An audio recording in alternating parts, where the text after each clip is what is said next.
percaya. Amin.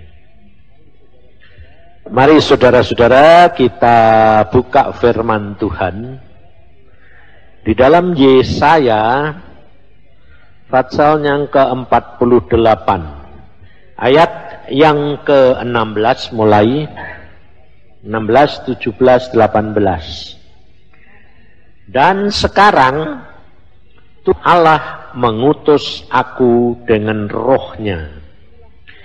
Beginilah firman Tuhan, penebusmu yang maha kudus Allah Israel.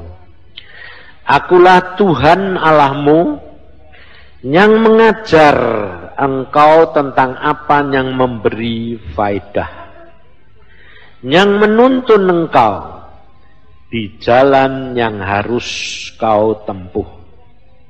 Sekiranya engkau memperhatikan perintah-perintahku, maka damai sejahteramu akan seperti sungai yang tidak pernah kering, dan kebahagiaanmu akan terus berlimpah seperti gelombang-gelombang laut yang tidak pernah berhenti. Nah, ini tutupan toh, terakhir toh. Nah, setelah terakhir, apa yang saudara sudah dapatkan? Saudara ikut seminar ini setahun toh? Setahun. Seminar ini seminar apa? Karakter. Pembentukan karakter atau karakter? Ya beda toh ya. Pembentukan sama karakter. Lah kalau karakter ya cuma bahas karakter itu apa, begini. Kalau pembentukan karakter itu kan tujuannya itu kamu berubah. Ya toh? Berubah dari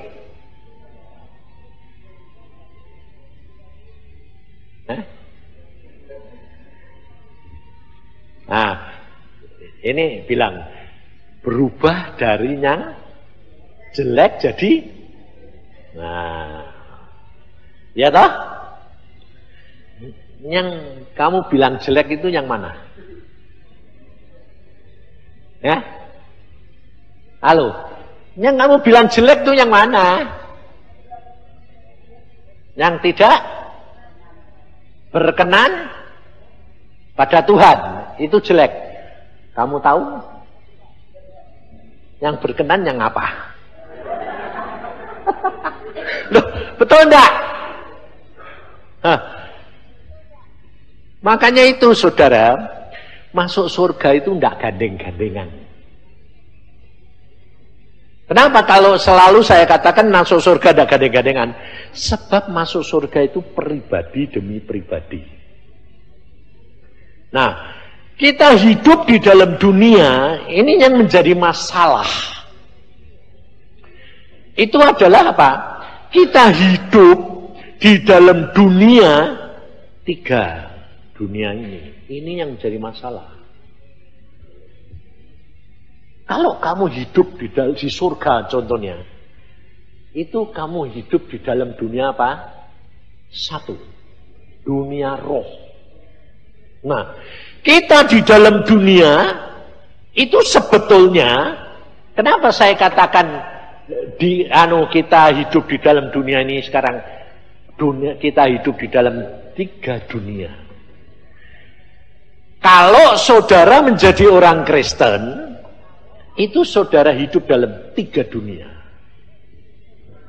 Kenapa? Yaitu dunia roh, dunia pikiran, jiwa, dan dunia daging. Lah ini yang repot. Nah, padahal karaktermu itu dunia apa? Ayo. Yang kamu namakan karakter itu dunia apa? Dunia apa? Jiwa. Siapa lagi? Dunia apa? Dunia roh ada enggak karakternya? Beda.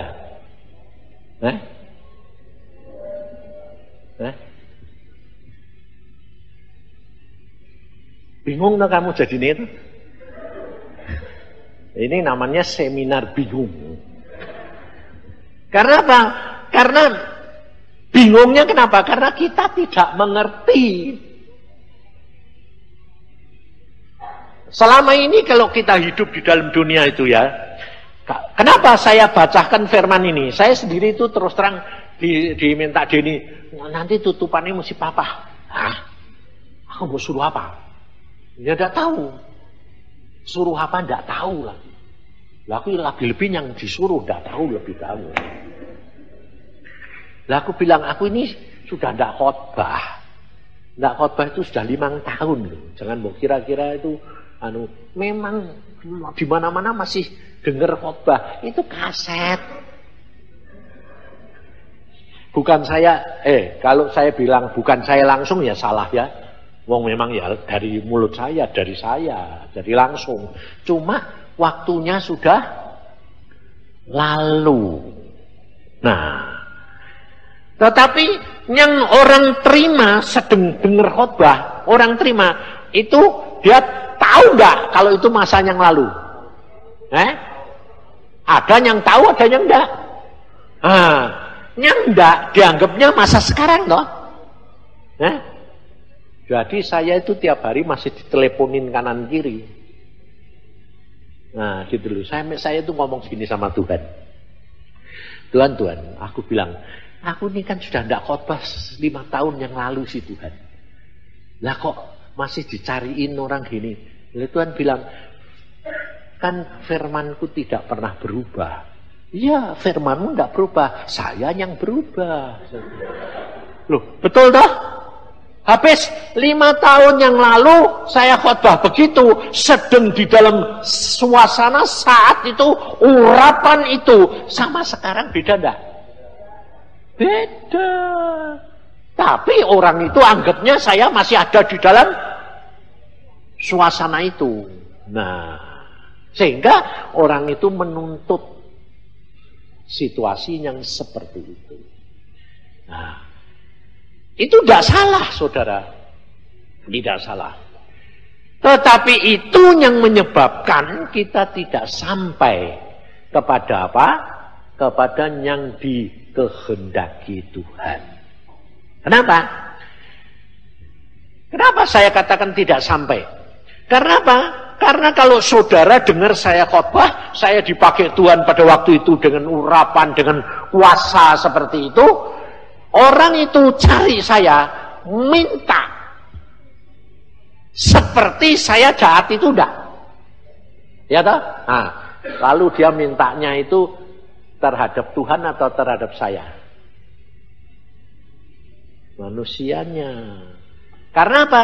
Karena kita sudah dilahirkan, biasa hidup yang lebih dominan adalah dunia daging. Nah, padahal kita kalau sudah jadi orang Kristen, Tuhan maunya kita hidup di dalam dunia roh. Lah itu, untuk pindah dari dunia daging ke dunia roh, itu melalui dunia daging, dunia jiwa, baru sampai ke dunia roh. Nah, ini yang saudara yang susah sekali. Makanya banyak orang Kristen ya toh punya watak, karakter yang dia tahu itu jelek, tidak bisa diubah. Nah, sekarang saya tanya, bisa enggak karakter itu diubah?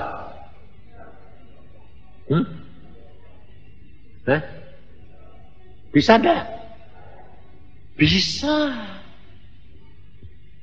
Lah, tapi saya tanya, bisa hilang enggak? Nah ini, bisa diubah, bisa. Bisa hilang enggak? Ayo bingung dah gue.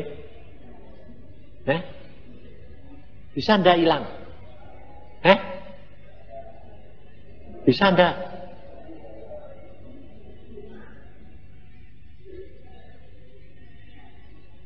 Kalau orang bilang ndak bisa, betul.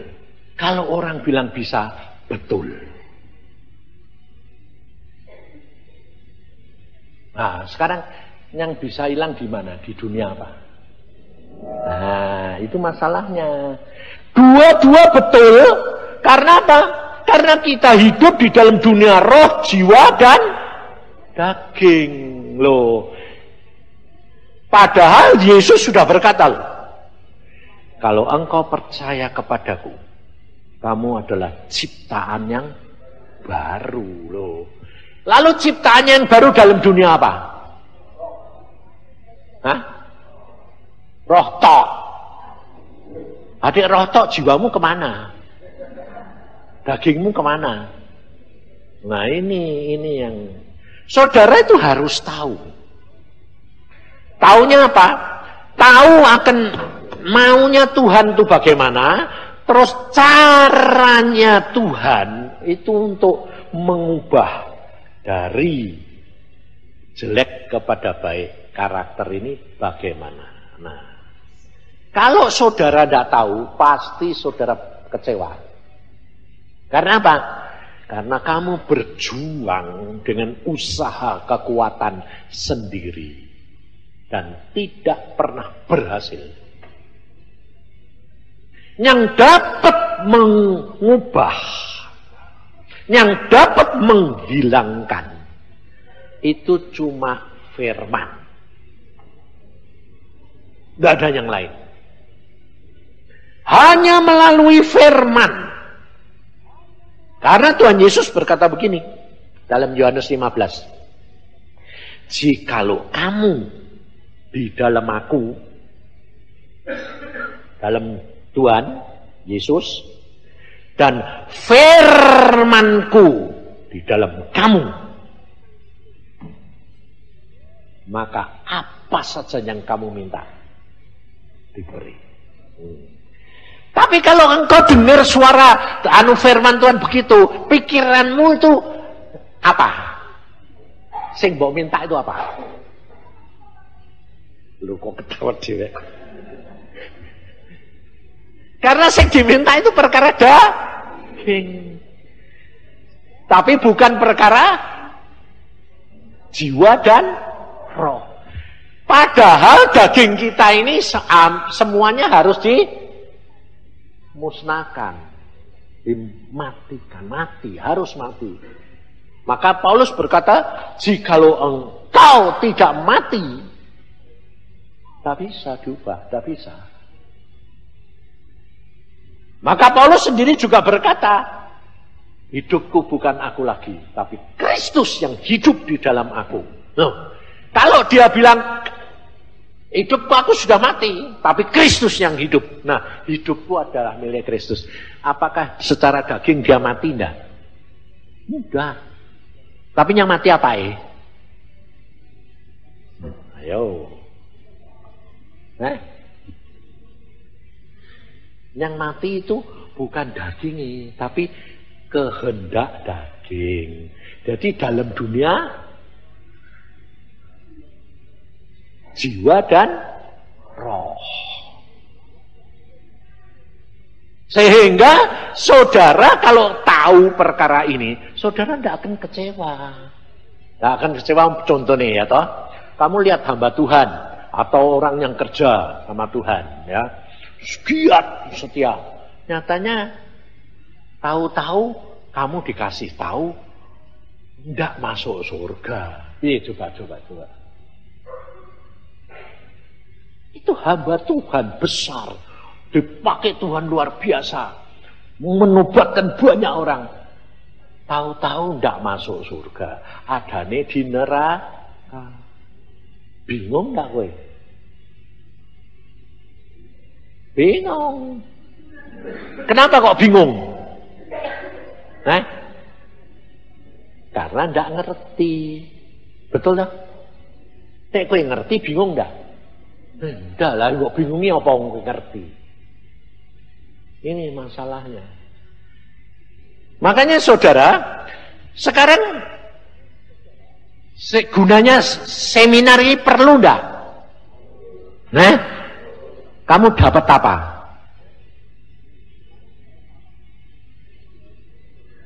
Nah,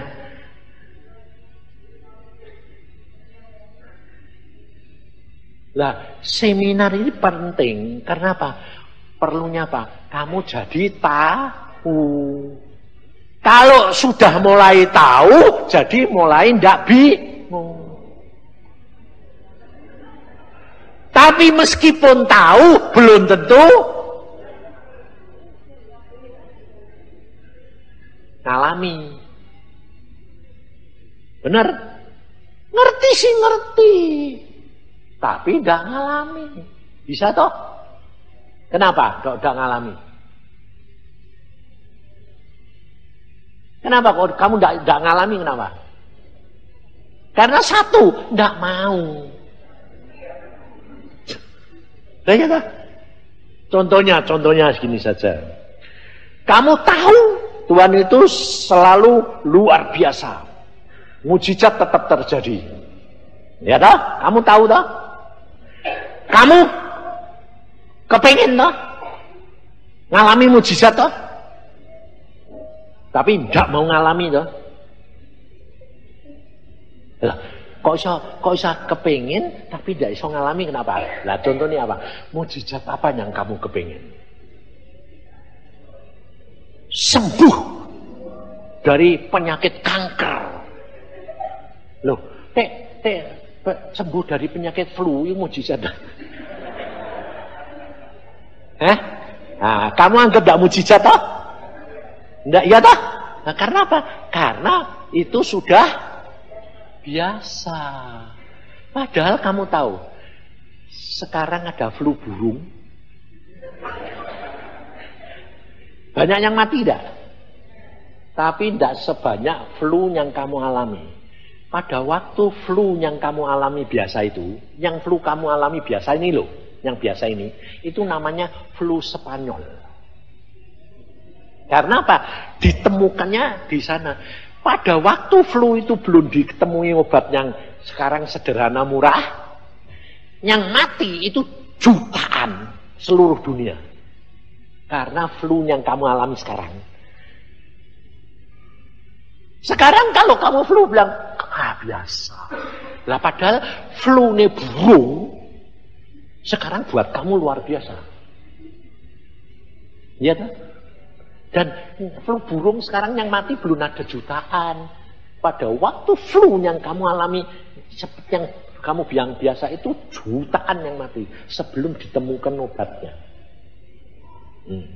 Di situ menjelaskan bahwa manusia itu sebetulnya tidak ngerti apa-apa.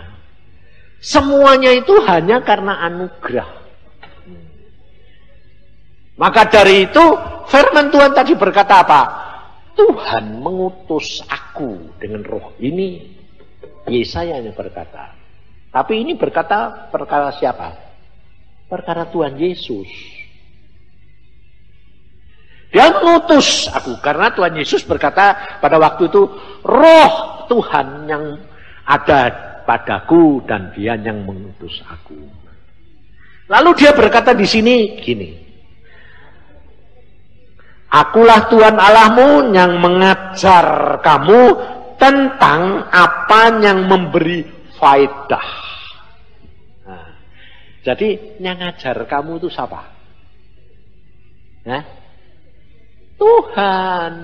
Sedang Tuhan Yesus sendiri juga berkata, Roh Kudus yang aku beri kepadamu, yang turun kepadamu nanti setelah aku pergi ke surga, dia akan mengajar kamu dalam segala perkara. Dia akan menuntun kamu. Itu kegenapan firman yang dikatakan oleh Yesaya. Roh Tuhan ada padaku. Sekarang sudah ada padamu. Sudah diterima toh? Meskipun kamu sudah terima, tetapi kenyataannya kamu tidak pernah bisa memanfaatkan. Nah, ini kerugian kita. Karena apa? Karena kebiasaan kita sudah dari kecil dididik hidup dengan pikiran dan perkara daging yang penting. Nah, padahal di dalam kekristenan itu dibutuhkan iman. Iman itu percaya akan sesuatu yang belum kelihatan. Percaya akan sesuatu yang belum kelihatan. Nah, itu yang susah. Sedang kita sudah kebiasaan hidup dengan kenyataan, penglihatan. Nah, makanya itu, saudara, jangan lihat orang lain. Jangan berharap kepada manusia. Loh, ngomong gampang. Dengar firman tahu. Jangan berharap pada manusia. Terkutuk orang yang berharap pada manusia. Tapi kenyataan kamu hidup sampai sekarang tetap berharap pada manusia pada. Itu. Termasuk kamu dirimu sendiri. Kamu berharap pada dirimu sendiri. Merasa mampu, merasa bisa. Itu pun berharap pada manusia. Maka dari itu, saudara, saya sekarang ini, belakangan ini saya selalu kalau ngomong sama Tuhan, sama hamba-hamba Tuhan juga bilang gini. Banyak hal ku tak mengerti. Tambah saya kenal Tuhan, tambah dekat, itu tambah bodoh. Karena apa? Ternyata itu tidak ngerti. Nggak ngerti apa-apa. Karena lebih disingkatkan, tambah nggak ngerti. Loh, kok bisa gitu tuh piye? Bagaimana? Ini salah satu contohnya aja. Daud itu adalah orang yang dicinta Tuhan, ya toh? Dan Tuhan tuh seneng Daud begitu rupa sampai dipakai sebagai nenek moyangnya Tuhan Yesus. Tuhan Yesus itu disebut anak siapa? Daud loh. Padahal bukan anak di Daud. Anaknya siapa? Tuhan Yesus anaknya siapa? Yusuf. Loh. Betul toh? Secara manusia. Tapi sebetulnya dia anak Allah. Tapi secara manusianya dia disebut anak Yusuf harusnya toh. Tapi Yusuf tidak pernah disebut-sebut. Anak Daud. Loh, padahal dari Daud sampai Tuhan Yesus berapa ratus tahun? Ayo, berapa ratus tahun kira-kira? 700 tahun yang lalu. Itu disebut anak Daud. Nah, Daud orang yang dicinta Tuhan kayak begitu. Nah, lalu dia punya anak Salomo. Anak Daud banyak. Nah, ternyata sama Tuhan Salomo itu ditulis di Alkitab loh. Kalau kamu baca, Salomo dipilih Tuhan jadi raja. Padahal di situ kalau kamu silsilah turunannya dikatakan Daud, kemudian Salomo, anak dari Betseba, istri Uria. Ayo coba. Anak Daud, Salomo, anaknya Betseba, istrinya. Jadi anak istrinya dia apa enggak? Anak istri Daud enggak? Ayo apa aja. Salomo itu anak istri Daud enggak? Loh bingung toh? Makanya itu.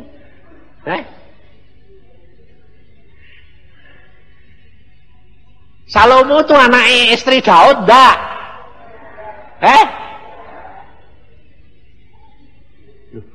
Sing jawab dia siapa? Angkat tangan coba. Loh, Malu lagi. Dong namanya seminar kok malu-malu. Kamu ini mau untung apa rugi? Daud, Salomo anak Daud. Anaknya Batseba. Tapi disebut di situ istrinya siapa? Uria. Jadi istrinya Daud enggak? Bukan. Loh, lalu kenapa disebut anak? Karena anak Gundi. Loh, bukan bekas anak Gunde. Loh, Gunde itu sama istri sama ndak? Nah, ya wis ngerti beda loh ya.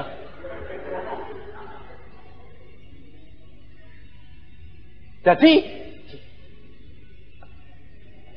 Salomo itu anak istri apa anak Gunde? Kenapa dipilih Tuhan jadi rojo?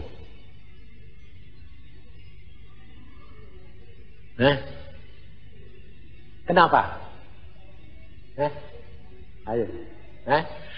Karena dia anak pertobatan, itu kuncinya.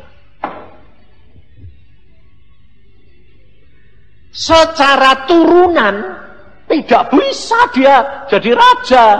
Harusnya yang jadi raja itu anak sulung.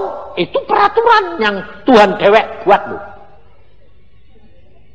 Anak sulung harus yang gantiin bapaknya.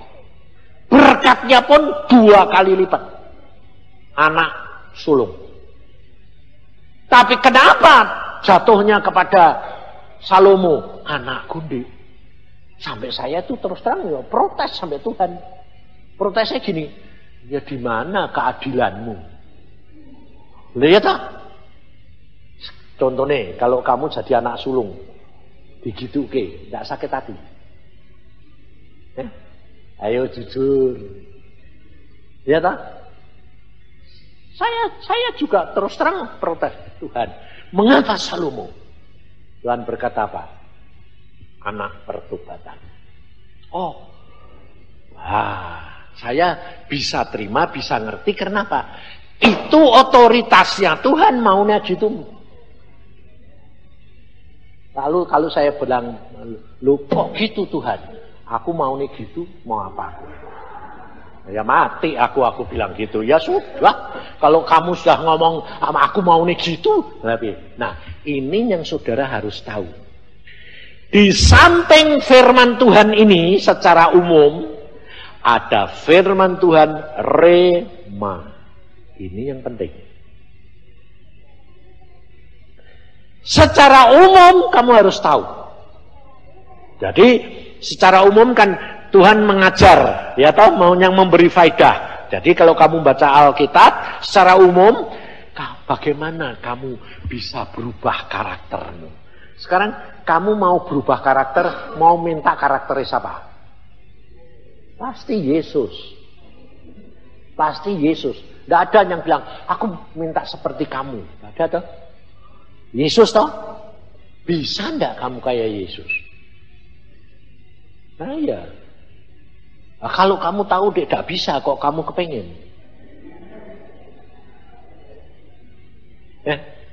Loh, lucu toh? Yang enggak bisa mbok kepingin. Nah, kenapa enggak kepingin sing bisa aja? Makanya aku terus terang dulu waktu pengasingan doa puasa ini 3 bulan, Tuhan bilang sudah berapa lama itu, sudah 2 bulan lebih. Tuhan bilang, bisa. Kenapa Tuhan? Kamu kepingin seperti siapa? Waktu dulunya kayak Daud. Supaya menjadi orang yang disayangi Tuhan. Tuhan bilang, Daud jatuh dalam perzinaan. Lah, padahal saya ini memang orangnya mata keranjang. Nah, jadi kalau jatuh dalam perzinaan ya logis lah. Loh, betul toh? Lalu dia bilang, Daud jatuh dalam perzinaan. Aduh. Nah terus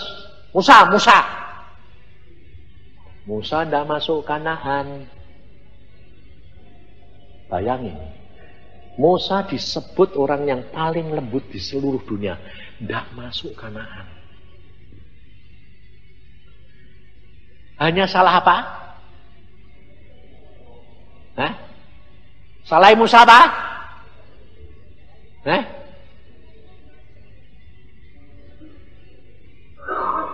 Di dalam Alkitab ditulis teledor dengan kata-katanya. Itu ditulis di dalam Mazmur 106. Hanya karena teledor kata-katanya. Lalu Tuhan berkata apa? Kamu melanggar kekudusanku. Bayangin saudara. Makanya saya bilang gini. Dosa kita ini. Kalau kamu melanggar firman, bisa diampuni. Kamu melanggar perintah, bisa diampuni. Tapi kalau kamu melanggar kekudusan Allah, tidak bisa diampuni. Karena itu seperti dikatakan menghujat Roh Kudus. Nah, lalu melanggar kekudusan itu yang seperti apa? Loh, melanggar kekudusan itu kalau Tuhannya sedang hadir, ada, karena dia maha suci, maha kudus, tidak kompromi dosa.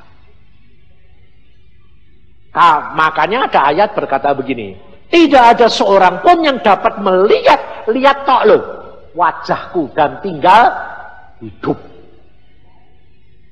Nah, lalu orang tanya, lah kenapa Pak Yusa kok bilang bisa ketemu Tuhan Yesus? Iya. Yang dikatakan, dia bilang di dalam Alkitab bilang, tidak ada seorang pun yang dapat melihat wajahku dan tinggal hidup. Itu Allah Bapa, bukan Tuhan Yesus.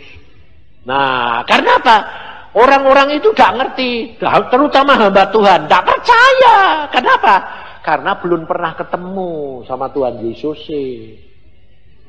Nah, ya dek, sing mbok temoni itu setan, Tuhan Yesus dek setan. Iya betul, saya bilang, saya juga pernah ketemu setan seperti Tuhan Yesus. Nah, taunya? Ya taunya setelah kejadian. Tak belumnya? Tak belum tahu. Karena apa? Karena iman. Iman itu kan percayakan sesuatu yang belum kelihatan. Nah, bagaimana iman itu dibuktikan? Setelah kejadian. Demikian juga aku ketemu setan kayak Tuhan Yesus, aku tak ngerti kalau itu setan. Ya tak anggap Tuhan Yesus. Demikian juga kamu sekarang kerap kali kan tanya, aku tadi dengar suara gini, itu Tuhan apa setan? Loh, lah sing ngerti siapa? Aku ya gak ngerti, aku bilang gitu. Loh, lah terus setan piye? Ya kayak setan, ya salah. Nah, tapi kita kalau tak turuti, nah tergantung hatimu. Kue kepingin nurut Tuhan atau nurut setan? Nurut Tuhan, nah ya sudah. Salah ya tidak apa-apa. Yang salah ya tak dikasih tahu kok. Sebab aku sendiri ngalami, saudara, makanya saya berkata, kamu baca Alkitab dan kalau kamu tidak ngerti, tidak apa-apa. Yang penting hatimu ini tertuju oleh Tuhan, kepengen nurut. Salah, tidak masalah. Sebab cara kerjanya Roh Kudus itu yang saudara harus tahu. Kita kerap kali kan minta gini, aku sudah berdoa Tuhan, mbok dijawab, mbok diarahkan gini supaya aku ngerti. Kamu diarahkan ngomong sampai kowe ngerti pun ndak bisa nurut dan tetap ndak ngerti. Kenapa? Tidak dikasih ngerti. Maka ngerti saudara, itu otoritasnya Tuhan itu di situ. Sehingga pada waktu saya ketemu setan yang kayak Tuhan Yesus, saya ya panggil dia ya Tuhan Yesus. Kamu kok datang? Ya gitu. Lalu jawabannya dia, suaranya pun sembarangnya persis Tuhan Yesus. Saya lihat dari ujung rambut sampai kaki, Tuhan Yesus. Dia ngomongin juga, ya aku datang, persis suaranya. Nah, tapi saya punya kunci satu apa? Segala sesuatu yang tak alami mesti konsultasi dulu sama penolong Roh Kudus. Maka dari itu, ini loh saudara, kunci ini kamu harus belajar dan latih. Kalau kamu sudah percaya Yesus, sudah dibaptis, kamu sudah dapat Roh Kudus. Nah, kalau saya berkata kamu sudah dapat Roh Kudus, bukan berarti kamu sudah pernah berkarunia lidah. Belum tentu. Karunia lidah adalah salah satu tanda bahwa kamu pernah kepenuhan roh. Tapi kalau kamu sudah terima Yesus sebagai Tuhan dan Juru Selamat dan dibaptis, Roh Kudus masuk. Tapi belum tentu penuh. Tapi sudah punya. Nah, kalau dia sudah ada di dalam diri kamu, kenapa kamu tidak pernah ngomong-ngomong sama dia? Tidak pernah kamu manfaatkan. Bagaimana caranya? Ngomong dong sama dia. Tiap hari ngobrolen. Timbang kamu ngobrol sama orang, lebih baik ngobrol sama Tuhan loh. Kalau kamu sudah ngalami ngobrol sama Tuhan, kamu tidak bakal butuh orang. Karena apa? Tidak bakal kesepian.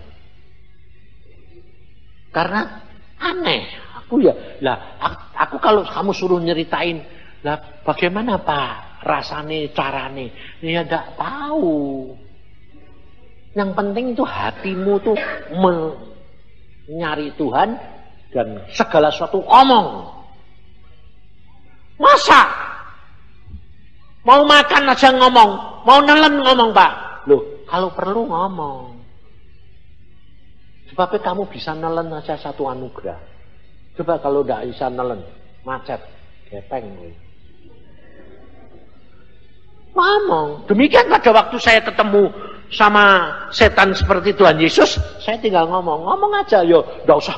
Kalau mau ngomong dengan Tuhan itu, nggak usah kayak orang-orang Parisi mandi dulu, cuci tangan dulu, sikat gigi dulu karena bau. Nggak usah, ngomong aja. Aku cuma ngomong gini, Tuhan, ini Tuhan Yesus kok datang, tak sembahi ya. Mau nyembah Tuhan aja aku ngomong. Oh. Ayo. Kayak dipikirkan lucu toh. Kamu mau nyembah Tuhan kok ngomong. Wong kamu melok matamu lihat itu Tuhan Yesus. Ya tapi kan aku gak ngerti ini palsu apa bener. Jadi saya tetap gak peduli. Biarpun saya lihat Tuhan Yesus yang datang, saya ndak urusan. Saya orangnya tidak peduli kok. Memang saya ini orangnya cuek. Makanya istri saya kerap kali ngomong, orang cuek kayak kamu. Tidak peduli orang. Ya memang mataku gitu itu piye ya. Itu watak lu. Tidak pedulian orang itu watak. Jelek apa baik? Mau bilang baik. Jelek itu. Tapi di dalam Yesus kutuk dirubah jadi berkat loh. Jelek tapi di dalam Yesus bisa jadi baik. Ngerti? Pada waktu itu saya tanya langsung sama Roh Kudus, biarpun Tuhan Yesus datang ngono, ndak langsung tak sembah no, ndak, aku orangnya ndak peduli kok. Tanya dulu sama Tuhan Roh Kudus. Sebab dia Yesus yang tahu persis itu setan siapa kan asli pandangan Roh Kudus. Wong dia penolong dan dia Allah sendiri. Jadi saya cuma ngomong, Tuhan Roh Kudus. Ya ngomong ya gini mengenai saya sedang lutut loh itu, mau sedang sembahyang. Ya deh, Tuhan, saya ngomong dulu. Tuhan, engkau kok datang? Loh, ya aku datang. Nah, tapi saya tidak nyembah. Saya ngomong sama Roh Kudus dulu. Tuhan Roh Kudus, Tuhan Yesus datang loh ini. Tak sembahi ya. Loh, mau nyembah kok ngomong? Tak sembahi ya.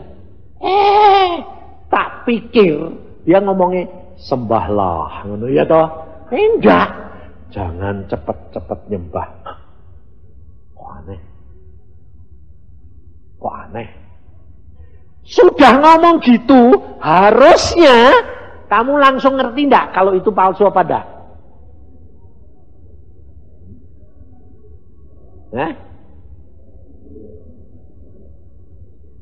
Kalau menurut pikiranmu, kamu mesti ngomong, mestinya yang langsung ngerti toh Pak. Itu palsu. Itu kan kue namanya kue pinter.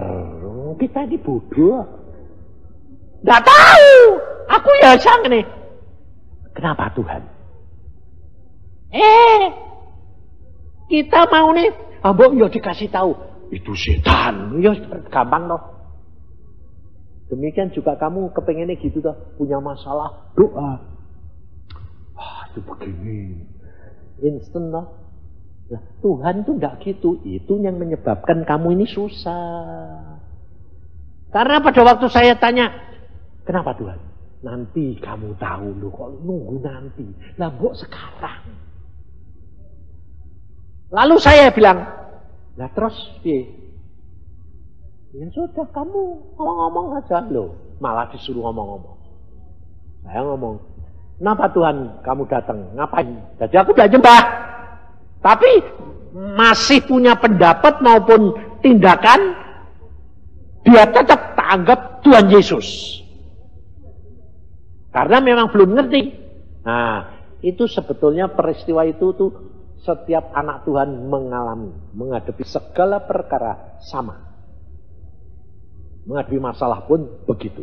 Nah, saya tanya, kenapa Tuhan? Kamu datang ngapain? Kamu sudah diajar, kamu sudah dipanggil menjadi hamba Tuhan, kamu sudah dilengkapi segala sesuatu. Ya, saya bilang, sekarang kamu harus berjanji kepadaku. Janji apa? Lakukan firman Tuhan dengan benar. Loh, hebat toh. Dan itu memang keinginan kita. Ayo, melakukan firman Tuhan dengan benar. Pasti ingin toh. Loh, di sini pikiran saya. Nah, ini makanya saya bilang, kita hidup di dalam dunia roh, dunia pikiran, dan dunia daging. Dunia daging, mata tidak tahu, telinga tidak tahu, dunia pikiran pun tidak tahu. Sehingga aku bilang ngomong gini, ya logis toh Tuhan. Dalam pikiran tapi belum ngomong. Makanya di dalam Alkitab dikatakan perlu ngomong. Sehingga pada waktu saya bilang logis, tidak saya jawab dulu. Seandainya saya jawab, saya jatuh. Jatuhnya bukan karena percaya, janji sama dia. Kalau saya janji sama dia, aku janji akan melakukan firman-Mu dengan benar. Tuhan berkata, kamu pasti jatuh. Kenapa Tuhan? Tidak ada seorang pun yang dapat melakukan firman-Ku dengan benar kecuali Yesus Kristus. Sehingga pada waktu itu saya tanya lagi sama Roh Kudus, Tuhan Roh Kudus, kok Tuhan Yesus tanya gitu, aku jawabnya ya gini ya, ya logis toh Tuhan ya, aku mestinya janji ya.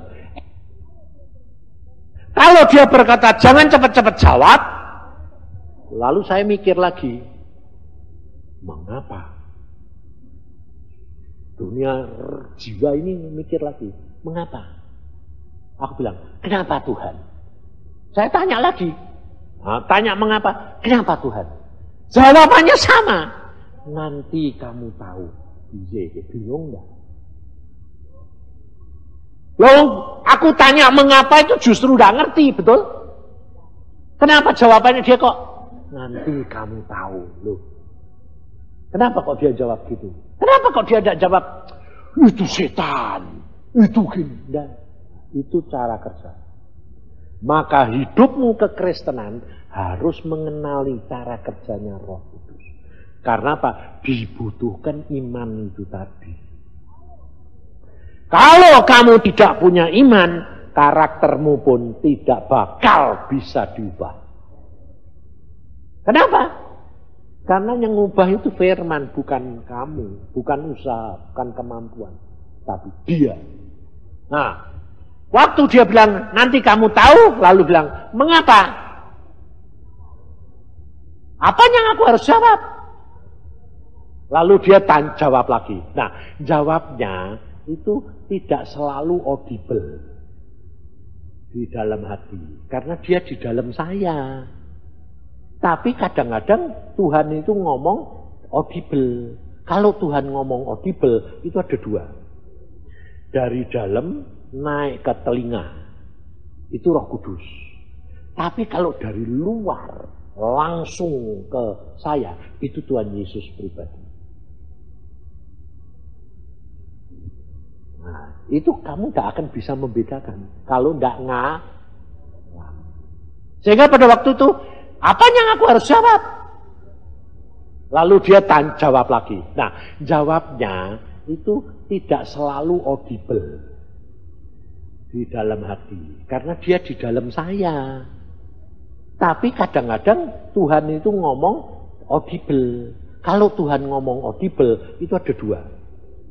Dari dalam naik ke telinga. Itu Roh Kudus. Tapi kalau dari luar langsung ke saya, itu Tuhan Yesus pribadi. Nah, itu kamu tidak akan bisa membedakan. Kalau tidak Sehingga pada waktu itu, apa yang aku harus jawab Tuhan? Karena aku tidak ngerti. Aku tanya, mengapa kamu bilang nanti kamu tahu? Lah sekarang piye? Apa yang aku harus jawab? Balik saya tanya. Dia malah tidak jauh, tidak memutuskan jawaban, tapi mengarahkan.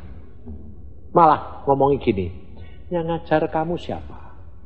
Jadi tanyaan setan tadi yang kayak Tuhan Yesus mau dibalikin saya. Yang ngajar kamu siapa? Tuhan Yesus. Yang manggil kamu jadi hambanya siapa? Tuhan Yesus. Yang membuat kamu bisa siapa? Tuhan Yesus. Pikir. Lalu dia ngomong sama saya. Pikir. Kalau semuanya Tuhan Yesus. Oh, langsung aku ngerti. Iya ya, semuanya Tuhan Yesus. Kok aku yang disuruh janji? Oh ya ngerti aku ya. Kurang ajar ya. Saya nakal loh, saya itu orang tidak baik. Nah, kurang ajar, benar kurang ajar. Pada waktu saya tahu bahwa itu tetap Tuhan Yesus, tetapi pada waktu saya dipancing begitu, saya bilang, wah, ini jebak aku ini ya. Terus saya jawabnya sama Tuhan Yesus yang setan itu bilangnya,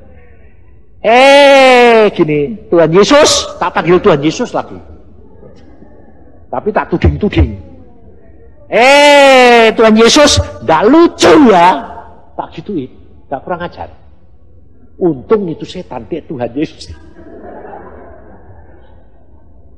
Bayangin, saudara. Aku gitu ya.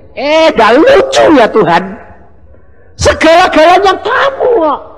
Kamu yang jamin aku, jangan aku justru jamin kamu. Tidak lucu, aku bilang gitu. Mana mungkin aku mampu melakukan firman Tuhan dengan benar. Padahal sebelumnya diarahkan Roh Kudus, saya mikir bahwa itu sudah harus begitu. Saya pasti sanggup. Nah, itu sama dengan kamu enggak? Jadi orang Kristen.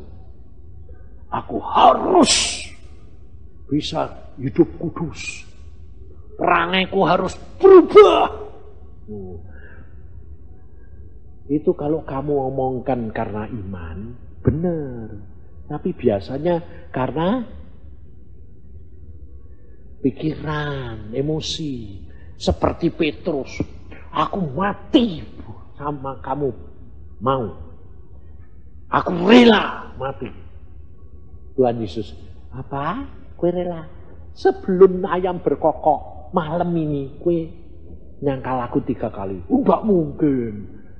Baru ketemu anak perempuan, kowe muridnya Yesus toh? Ndak. Sudah ketakutan. Karena apa? Kita tidak mengenal diri kita sendiri. Makanya Alkitab berkata apa? Kalau kamu mengenali dirimu sendiri, itu orang bijak. Jangan mengenali orang lain, tapi kenali dirimu sendiri. Sehingga pada waktu itu, saya jawab gitu, Roh Kudus kan tidak menetapkan jawabannya. Dia mengarahkan. Yang jawab, mengambil keputusan kamu. Muncul Tuhan Yesus yang asli, baru saya bingung kedua kali. Bukan baru ngerti, enggak. Muncul Tuhan Yesus persis dua jejeran, melongok. Loh, ini kok ada dua? Ini Tuhan Yesus, ini Tuhan Yesus. Tak lihat rambutnya persis sama. Sampai apa nih semua sama. Nah, cuma yang saya tidak lihat apa? Lubang tangannya saya tidak lihat. Karena yang satu ngomongnya gini, yang satu datangnya ya gini. Tapi ya, tidak tahu toh. Aku sampai gini. Loh, yang mana ini? Nah, saya tanya sama Roh Kudus. Roh Kudus, Tuhan Roh Kudus, ini dua loh. Yang mana yang Tuhan Yesus? Jawabnya juga bilang apa? Nanti kamu tahu. Ngerti saudara? Kalau kamu mengenal akan Tuhanmu secara pribadi, baru kamu tahu dan kamu tidak akan kecewa. Kalau kamu berdoa tidak dijawab, kalau karaktermu dirubah, belum berubah-berubah, sudah mulai berkurang tapi belum hilang, kamu tidak akan kecewa. Karena apa? Karena kamu belum mengerti cara kerjanya Tuhan. Karena Alkitab sudah berkata, firman-Ku yang aku firmankan tidak kembali dengan sia-sia. Dia yang akan melakukan. Caranya melakukan bagaimana? Tidak tahu. Contohnya, saudara menanam biji kacang. Kamu tidak usah tidur, lihat tono terus. Dari siang, sore, malam, tidak tahu, lu muncul dewek. Kamu bangun tidur, loh, ada kecambai. Ya toh? Tapi bagaimana tumbuhnya? Tidak ngerti. Tidak usah ngerti. Karena kejatuhan manusia dan yang membuat manusia itu susah. Apa? Ingin. Keinginan manusia itu yang membuat jalan kita itu sulit. Makanya saya pernah ngomong, sudah jangan ingin. Karena Alkitab yang ngomong, 10 perintah itu ada nomor satu, salah satu nomor berapa itu bilang apa? Yang nomor 10 bilang apa? Jangan kamu ingin. Ingin istrinya orang, ingin suaminya. Suaminya tidak ada ya, disebut istri. Betul tak? Di situ disebut tak? Jangan ingin istri, rumah, kuda, apa segala macam. Jadi jangan kamu ingin, betul? Karena Tuhan itu tahu keinginanmu itu yang menyebabkan hambatan. Sebab hidupmu, saudara, sekarang saya tanya, mengapa kamu kepingin berubah watakmu yang jelek jadi baik? Ingin tuh kamu? Kepingin berubah tuh? Buat apa?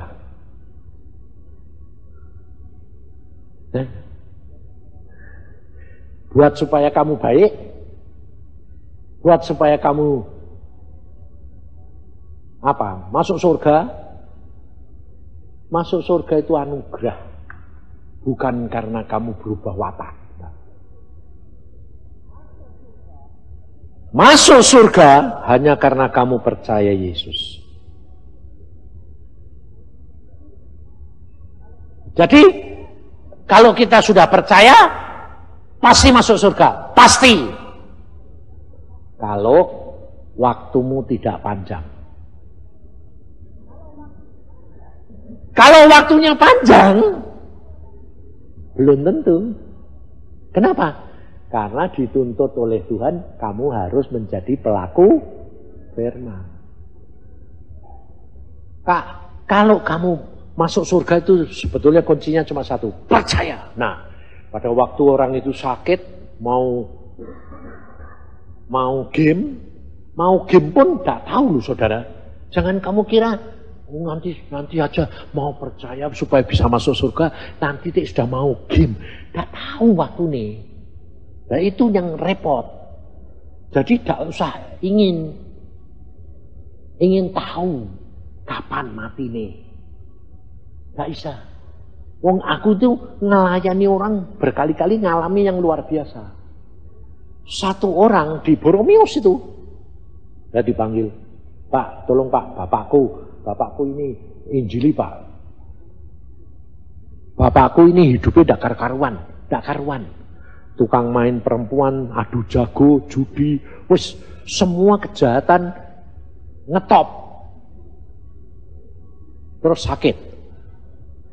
Saya bilang, lah nginjili wong kaya aku bilang gini, secara kasar itu gini, nginjili kayak orang gitu ya percuma tuh ya. Wong jurusannya wis pasti neraka. Sampai saya pernah tanya gini, sudah pernah jadi orang Kristen? Oh belum. Sudah pernah diinjili udah? Ya enggak tahu Pak. Tapi sampai masuk rumah sakit itu, hidupnya itu wis hitam. Hitam menurut kamu? Iya. Karena sampai mau mati pun mainnya perempuan Pak, sama judi, sama apa? Semua lah.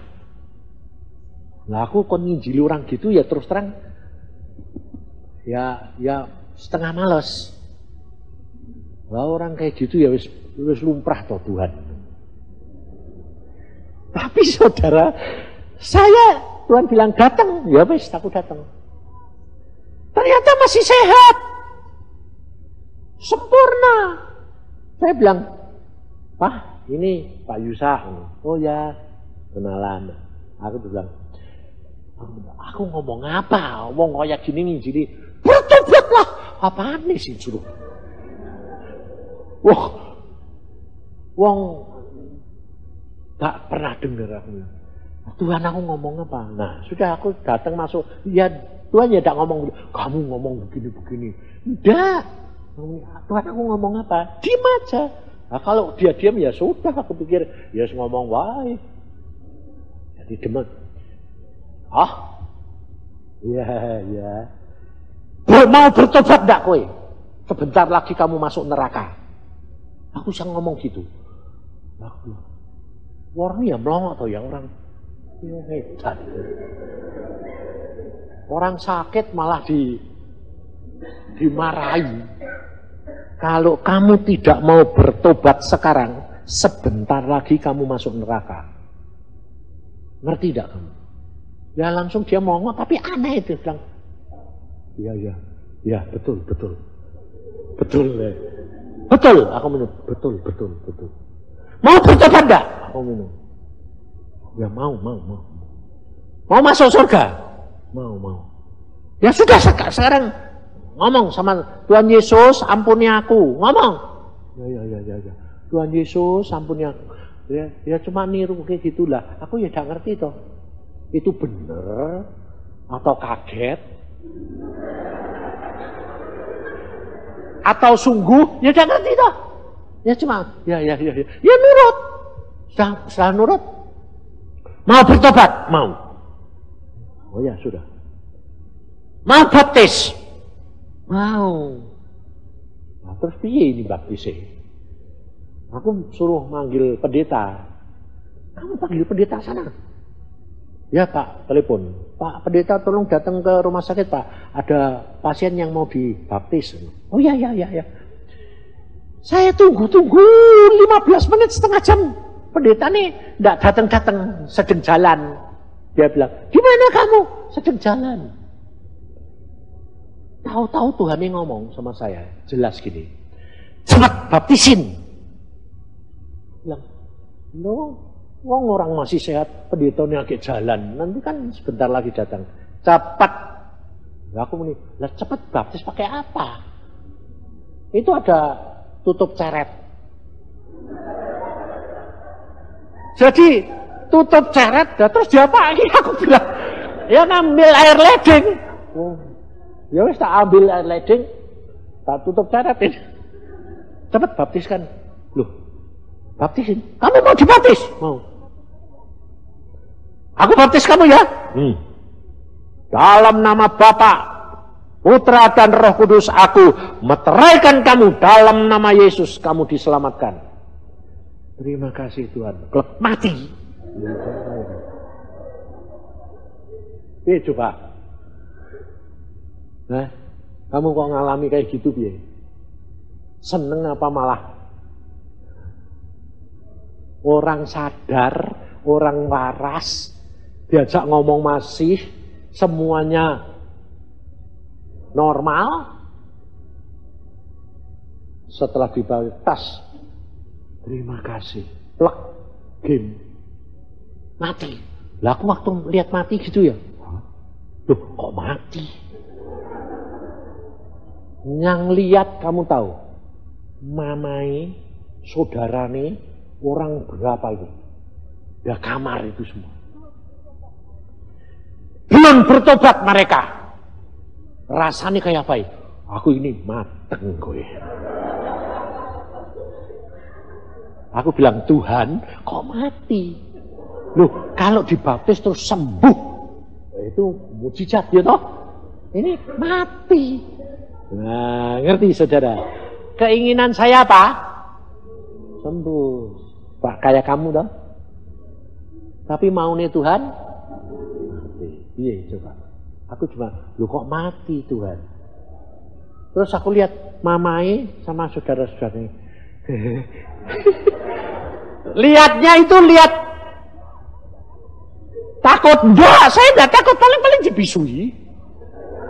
Dimaki-maki, saya enggak takut, cuma bingung. Aku dewe gak ngerti. Lah mau nih Tuhan gitu tuh piye? Makanya akhirnya aku dicap jadi pendeta cabut. Nah, makanya itu kalau kamu enggak ngalami dewek itu wis gak percaya. Oh ngalami saudara. Nah, lucunya mamai yang bukan percaya loh, langsung khotbah. Gentian, dia yang khotbah bukan saya. Dia khotbah gini, dengar anak-anak cucuku. Wah ketemu. Wah ini dengar pasti mau maki gini. Dengar anak-anak cucuku. Aku hari ini menyaksikan kakakmu, anakku yang nomor 2 ini mati. Dan aku menyaksikan kakaknya dia, anak nomor 1 yang mati. Anakku yang pertama mati penuh dengan ketakutan. Yang ini mati kok mesem. Itu sih bener. Ini bener-bener masuk surga ini. Gak masuk neraka. Mulai hari ini semuanya harus jadi orang Kristen. Nanti kita pulang ke Jakarta, kumpulkan semua anak cucu. Aku sampai tanya, berapa jumlahnya? 70. Semua harus jadi orang Kristen. Oh, bayangin. Itu enggak lebih hebat daripada penginjilan. Nginjili enggak ngomong banyak-banyak. Malah nginjili apa? Mau bertobat enggak? Tidak akan masuk neraka sebentar lagi. Aku bilang sebentar lagi itu tak pikir ya. Masih panjang. Lah kok cuma menitan. Bener-bener sing tak ucapke iku jadi. Mak keletek ngerti Bang. Lah aku habis itu saya pulang. Wow. Sukacita. Kenapa? Karena mau pulang pendetanya datang. Mana yang mau dibaptis? Itu wis mati ya.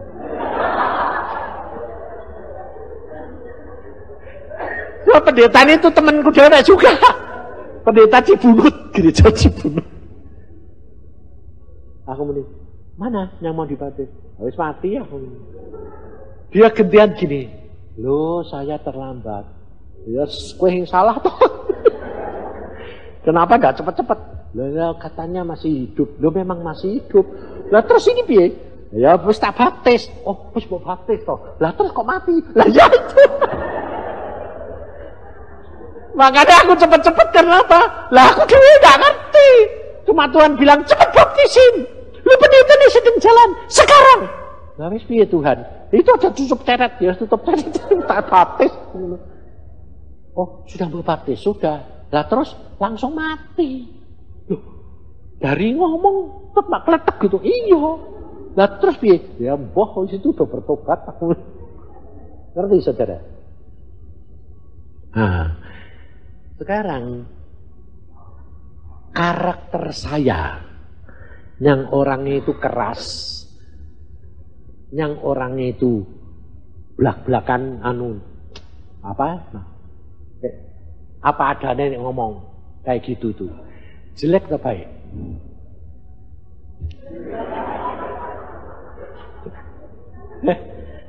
Loh, nah, kutuk jadi berkat, ngerti. Nah, kalau saya orang begitu dituntut supaya berubah jadi halus. Jadi supaya tadi umumnya datang orang itu nginjili, Pak bertobatlah, karena Bapak itu sudah jalannya gini-gini. Kira-kira berhasil enggak? Enggak, karena apa? Lah orang model kayak gitu kok mbok elus-elus tuh elus-elus apa memang itu. Ya terus terang enggak orang. Lah istri saya enggak bisa gitu, makanya aku sama dia itu bertolak belakang. Dia halus, aku kasar. Dia kerap kali bilang, kamu kok enggak berubah-berubah? Apa yang mau berubah kayak apa? Wong dilahirkannya sudah begini. Tapi di dalam Yesus bisa diubah kutuk menjadi berkat. Sehingga contohnya saudara, ini bukti ya. Saya sendiri ini kayak gitu. Tapi kenapa kok banyak orang enggak sakit hati? Ngerti? Kenapa? Karena Tuhan yang memberi pengertian. Kuncinya itu di situ. Jadi kalau saya ngomong sama orang, biarpun saya keras, orang itu enggak sakit hati. Kenapa? Orang itu diberi pengertian oleh Tuhan. Karena apa? Karena firman Tuhan berkata, kalau kamu berkenan kepadaku, maka semua musuhmu aku damaikan. Jadi itu karya Tuhan, bukan karya saya. Loh, ngerti enggak? Jadi yang penting, saudara, itu apa? Perhatikan firman ini. Sekiranya, ini kan dia berkata gini, akulah Tuhan Allahmu yang mengajar engkau tentang apa yang memberi faidah, yang menuntun engkau di jalan yang harus kau tempuh. Nah, yang menuntun, mengajar dan menuntun kau ke jalan yang harus kau tempuh. Nah, kamu kerap kali kepengennya apa? Ya ditetapkan dulu Tuhan, ini jalannya, itu jalannya, ini kini. Maumu gitu toh? Tadi saja sudah memberitahu, Roh Kudus tidak begitu. Dia mengarahkan, yang ngambil keputusan kamu. Jadi kalau firman Tuhan ini berkata, aku yang mengajar kamu, aku yang menuntun engkau di jalan yang harus kau tempuh, berarti cara nuntunnya itu tidak seperti yang kamu mau. Tapi yang dibutuhkan apa? Kamu jalan saja, nurut saja, gelinding baik. Jalani. Lah dijalani gini nih, nanti kemana Pak? Nggak tahu, saya bilang. Lah nanti kalau jurusannya ke sana masuk ke lubang bagaimana? Ya kecemplung. Loh. Lah jangan loh ya saya tidak mau, tidak bisa saya bilang. Kadang-kadang memang sengaja sama Tuhan tuh dicemplungin. Supaya apa? Supaya kamu tahu bukan kamu, tapi aku yang menetapkan. Tapi justru sudah kecemplung, dari situ nanti jalan keluarnya menuju kebahagiaan. Loh. Nah ini yang kita itu tidak keren. Contohnya Yusuf. Yusuf dari muda ditetapkan jadi raja. Ya toh? Tapi jalannya masuk penjara. Jadi budak belian, disiksa, masuk penjara. Lah sing mau siapa? Katanya aku dijadikan raja, tapi justru sekarang aku di penjara. Nah, padahal penjara zaman dulu bukan penjara zaman sekarang. Penjara zaman dulu kalau saudara jadi budak belian dimasukkan penjara, tidak ada kesempatan untuk keluar. Mati di penjara karena budak. Tapi Tuhan mengubah dari penjara ketemu Firaun. Nah, diangkat. Jalannya tidak pernah kita duga dan mengerti. Maka dari itu saudara, hiduplah dengan penuh percaya. Karaktermu yang bisa ngubah cuma Tuhan. Firman. Kamu tidak. Nah terus apa bagian kita? Bagian kita cuma ini. Sekiranya engkau memperhatikan perintah-perintahku, maka damai sejahteramu akan seperti sungai yang tidak pernah kering. Perhatikan, lakukan, gelinding saja mengenai perintah-perintah Tuhan. Nah, perintah yang mana Pak? Tidak usah kamu ngerti. Semua perintah umum ada di dalam Alkitab. Tetapi perintah yang mana? Ya perintah yang kamu harus alami, rema. Lah, rema itu kan kalau Tuhan sudah ngomong Pak. Kalau Tuhan tidak ngomong, kalau Tuhan tidak ngomong, kamu jalan aja. Karena Tuhan itu sudah tahu. Jalanmu benar, dia tidak pernah ngomong. Sebab Tuhan itu tidak cerewet. Sebab Tuhan itu seperti bapak, lihat kayak anakmu kecil itu loh, baru jalan gitu, lalu menuju ke kolam. Tapi karena kamu pintar berenang, lalu berkuasa segala, ya kamu ya mosok belum kecemplung kamu sudah bilang, awas gitu. Kamu kepengennya gitu dah. Tapi kan enggak dah. Kamu kan mah gini, biarin aja. Nanti dia sudah kecemplungan, dia ngerasain. Loh, ayo, kamu punya watak berani gitu atau awas, pegang dulu. Contohnya kayak anak baru jalan, tidak boleh jatuh. Jadi mau jalan gendengi, terus lah kapan jalan nih? Kalau saya enggak, Denny dulu sama saya kan dia waktu remaja kan dia bilang gini. Wah, beli motor. Kau bilang, Tuhan, sudah boleh beli motor. Ya beli. Saya memang senang, jadi saya bilang, oke, saya pakai. Saya turut pakai. Satu saat dia bilang, aku bilang, kamu kalau naik motor ini, segala sesuatu tanya Tuhan. Tidak, kamu nanti ngalami. Nah, kalau dia pergi, kan saya tidak tahu. Ya saya biarin. Mama bilang, wong kok beli kayak gitu, nanti malah ngebut. Nanti yang bilang, ya bentong. Nanti kecelakaan ya ben ngalami. Yang penting kamu doakan supaya diajar Tuhan dewek. Sebabnya apa? Kamu mau omongin tidak bakal bisa. Wong anak muda. Wong kamu ya tidak lihat. Tuhan ini lihat kok bentong. Aku orangnya gitu. Nah, ngebut buat teman-temannya. Wah. Nah, untungnya dia nurut. Di belokan, ya Tuhan, belokan ini ada mobil pada boleh ngebut dah. awas, awas. Nah, temennya dikasih tahu, awas, awas. Nggak, buak, tabrakan. Lah, rasain lu. Lah kan tadi aku sudah gini-gini. Lah tak pikir gini-gini itu buat kamu. Lah ya, lampu gak nurut. Anakku yang kedua, Semi. Pergi ke persekutuan, terus setiap Sabtu kan bosen.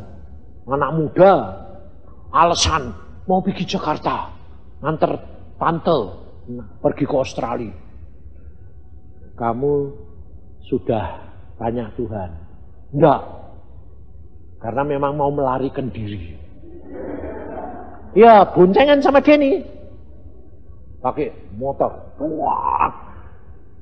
Nah, ada bemo muter. Persis muter di jalan satu arah. Lalu lucu toh.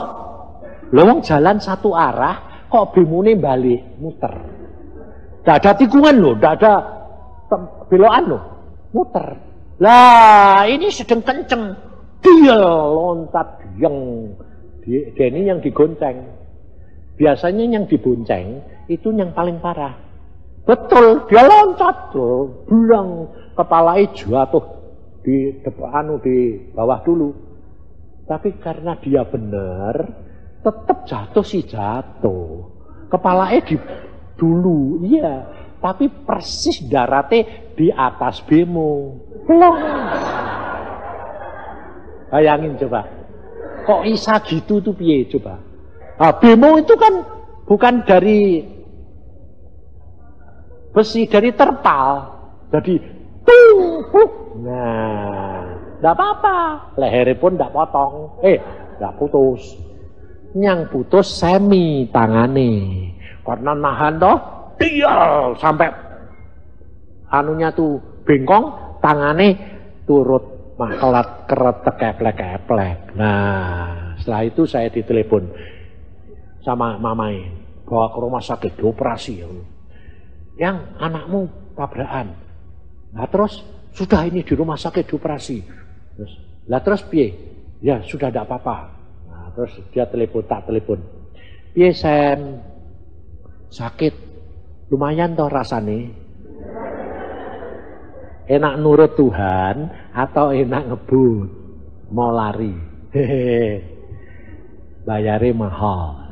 Silahkan. Itu harus saudara. Sebab memang kerap kali Tuhan sudah berkata, sekiranya kamu memperhatikan firman-Ku, maka ke damai sejahteramu terus menerus. Nah, kenapa dikatakan damai sejahtera terus menerus? Itu alarm yang kamu harus terima. Jadi kalau kamu mau melakukan sesuatu, kamu berdoa, tidak ada damai, atau kamu tidak usah berdoa, kamu melakukan sesuatu, tidak ada damai sejahtera, itu alarm. Itu pasti kamu mulai keluar dari firman Tuhan. Karena dia sudah janji, sekiranya kamu memperhatikan firman-Ku, maka damai sejahteramu akan seperti sungai yang tidak pernah kering. Dan Tuhan Yesus pesan pada saudara begini, damai sejahtera yang aku beri kepada kamu tidak sama seperti yang diberi oleh dunia. Nah, ini ukuran. Jadi kalau dalam keadaan biasa loh, kamu kerja, kamu sekolah, kamu apa, tapi rasanya ini kok gak ada damai, ada apa ya? Langsung datang kepada Tuhan, kamu tanya, Tuhan, ini damai sejahteraku mulai kurang. Ini pasti ada sesuatu yang aku tidak benar. Itu tentang damai sejahtera. Yang kedua, dan kebahagiaanmu akan terus berlimpah seperti gelombang-gelombang laut yang tidak pernah berhenti. Jadi kalau kamu damai sejahtera itu kamu pakai sebagai alarm, kamu perhatiin, akibatnya kebahagiaan yang tidak pernah berhenti. Ini luar biasanya Tuhan. Maka dari itu saudara, yang dipentingkan itu adalah apa? Tiap hari. Tiap hari baca firman, berdoa, sepertinya itu tidak ada apa-apa. Perhatiin, sepertinya tidak ada apa-apa. Tapi sebetulnya itulah kamu sedang apa? Nyelengi itu apa? Nabung. Kamu tiap hari baca Alkitab, berdoa, tiap hari. Kalau bisa pagi. Itu kamu sedang nabung. Yang kamu sendiri tidak sadar. Karena apa? Yang penting adalah apa? Saat Tuhan nanti datang. Hadirat Tuhan. Nah, kalau Tuhan datang itu tidak pernah bisa diduga. Jadi kamu membaca Alkitab tidak ada apa-apa dari hari ke hari, minggu ke minggu, bulan ke minggu, bulan tidak ada apa-apa kelihatannya. Tapi itu kamu sedang menabung. Satu, kedua, kamu menantikan Tuhan. Jadi sewaktu-waktu dia nanti tahu-tahu bicara. Nah, kalau dia bicara itu adalah rema. Dan itu yang kita perlukan. Satu, yang kedua, kalau Tuhan hadir, itu dia bawa kuasa, karunia, urapan. Itu yang kamu harapkan dan butuhkan. Itu pun kamu tidak bisa tahu kapan datangnya. Yang ketiga, jadi hadir, urapan, dan apa? Kalau Tuhan datang membawa berkat-berkat, jalan keluar. Nah, maka dari itu saudara, Tuhan berkata, orang yang mencari aku dengan tekun tidak akan kecewa. Karena itulah yang dibutuhkan. Sebab kehadiran Tuhan sudah bilang, aku datang seperti pencuri. Nah, ini saya alami. Saya mulai disuruh sembahyang tiap pagi, berdoa baca Alkitab, berdoa baca Alkitab, saya jalani aja. Tahu-tahu berubah watak, berubah semua. Saya bilang, loh kok saya jadi bisa begini ya? Orang yang tidak sabaran, loh kok saya jadi bisa sabar, bisa mengerti. Dari mana? Tidak tahu. Karena itu karya Tuhan dalam hidup saya. Nah, lalu pernah saya tanyakan, Tuhan, aku kok bisa berubah gini, kenapa? Karena kamu menuruti firman-Ku. Dalam bidang apa nurutnya? Tiap pagi kamu menantikan aku, kamu hadir, aku lihat, aku diemkan kadang-kadang, tapi kamu tetap baca, tetap Nggak terasa apa-apa ya nggak apa-apa, jalani saja. Nah, lalu ini saya dapat karunia. Karunia apa? Baca Alkitab, nggak pernah bisa ngantuk, seneng. Tapi sebaliknya istri saya kebalikan. Nah, dia kok habis mandi sekalipun sambil duduk baca Alkitab pasti 5-10 menit pusing ngantuk. Buat dia loh. Nah, itu karakter atau itu kelemahan? Karakter mana? Itu kelemahan. Loh. Saya pernah marahin dia. Marahin gini. Tuhan, istriku ini kok aneh. Kalau baca Alkitab ngantuk. Ini obat tidur nomor 1. Saya marahin. Lalu Tuhan bilang, kamu tidak boleh menyalahkan dia. Kenapa Tuhan? Itu kelemahan dia. Kamu tidak punya kelemahan itu, anugerah. Tapi kamu tidak boleh nuntut dia. Nah, bagaimana supaya dia Kamu lihat, perhatiin. Nah, akhirnya saya nurut Tuhan. Saya tidak marahin, saya bilang, Yang, kamu kalau baca Alkitab, iya, aku dewi heran. Sampai tak mandiin, tak raupin.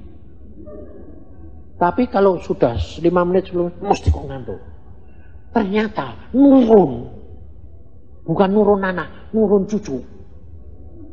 Cucuku yang perempuan tuh sampai bilang, "Loh El, kamu kalau baca, iya kok aneh ya kok. Aku lagi baca Alkitab kok, mesti ngantuk. Lawan, sudah kong, dalam nama Yesus, ayo bangun, sudah kong. Tapi ya tetap klek gitu tuh kong." Aku sampai gini, waduh Tuhan, ini kok turunannya Mae ini repot. Bayangin gitu. Tapi Tuhan tidak nyalain, kenapa? Tuhan berkata gini, kamu perhatiin.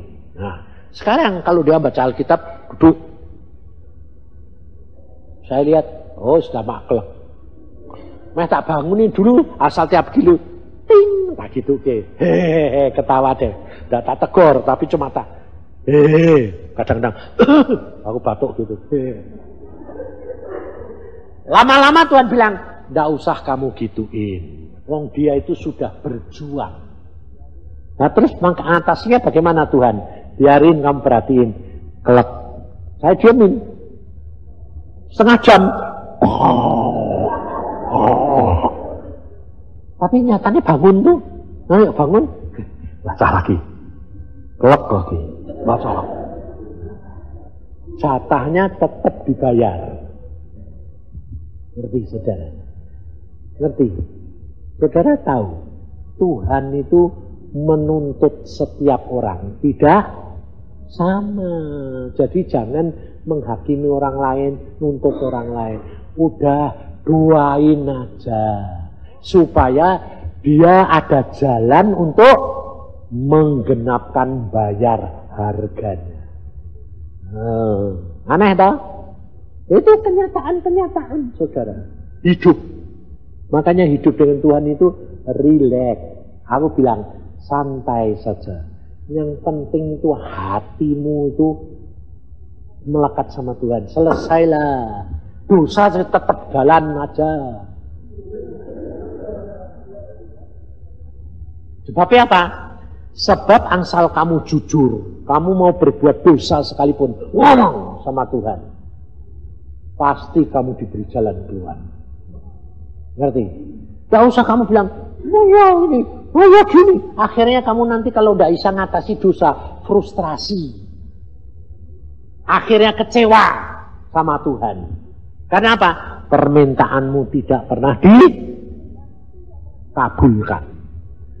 Tuhan tidak pernah tidak mengabulkan. Cuma Tuhan tuh tahu. Ini belum waktunya, ini belum bisa, ini tidak bisa. Dia apa-apain tidak bisa, saudara.